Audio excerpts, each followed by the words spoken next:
Down the ground, but this is Nabi! So much history in Nabi with Afghanistan cricket! Super 8-এও বাংলাদেশের ভাগ্যের চাকা খুব একটা খুলল না।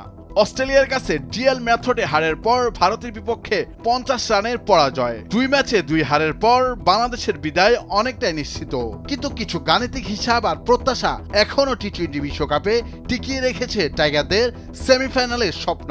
সেক্ষেত্রে কষতে হবে জটিল সমীকরণ আর তাকিয়ে থাকতে হবে গ্রুপের অন্য দলগুলোর দিকে। অস্ট্রেলিয়া আফগানিস্তানের ম্যাচের ফলের উপর নির্ভর করছিল অনেক কিছু। এই ম্যাচে আফগানদের হারে ভারত অস্ট্রেলিয়ার সেমিফাইনাল নিশ্চিত হতো, আবার টি-20 বিশ্বকাপ থেকে বিদায় নিশ্চিত হতো বাংলাদেশ ও আফগানদের। তবে সুপার 8-এর লড়াইয়ে অস্ট্রেলিয়াকে অবিশ্বাস্যভাবে 21 রানে হারিয়ে বিশ্বকাপে টিকে থাকলো আফগানরা। একই সঙ্গে বেঁচে রইল বাংলাদেশের সেমিফাইনালে খেলার স্বপ্ন। এবারের টি-20 বিশ্বকাপে সুপার 8-এর প্রথম অঘটন এই ম্যাচটাকেই বলাই যায়। অজিদের মতো চ্যাম্পিয়নদের হারিয়ে দিয়েছে রাশিদ নবীনরা। এর আগে ভারতে হওয়া ওয়ানডে বিশ্বকাপেও অজিদের চাপে ফেলেছিল আফগানরা। 292 রানের টার্গেটে 91 রানে 7 উইকেটে হারিয়েছিল অস্ট্রেলিয়া। তবে চোট নিয়ে ব্যাট করে ডাবল সেঞ্চুরি তুলে সাবেক চ্যাম্পিয়নদের জয় নিশ্চিত করেন গ্লেন ম্যাক্সওয়েল। এবারও চোখ রাঙাচ্ছিল তার ব্যাট। 6টি 4 আর 3 ছক্কায় দারুণ এক ইনিংস খেলছিলেন এই হার্ড হিটার। স্বপ্ন বুনছিলেন দলকে একাই জেতাবেন, তবে তেমনটা হতে দেননি Afghan allrounder Gulbadin Naim.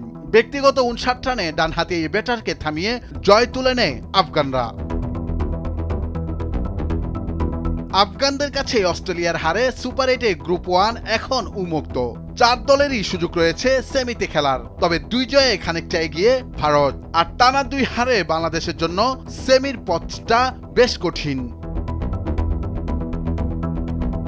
Group 1-এ 24 June Bharat খেলবে অস্ট্রেলিয়ার বিপক্ষে।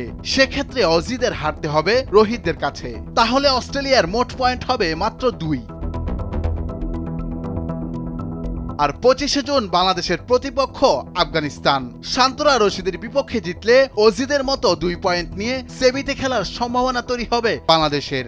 এমন সমীকরণে অস্ট্রেলিয়া, বাংলাদেশ আর আফগানদের পয়েন্ট ধারাবাহিকভাবে 2 হবে। 3 দলের সমান পয়েন্ট হলে এর জন্য নেট রান বিবেচিত হবে, তবে সেক্ষেত্রে শান্তদের নেট রানের অবস্থা খুবই বাজে। নুরুল আফসার, নিউজ ডেস্ক, ভোরের কাগজ।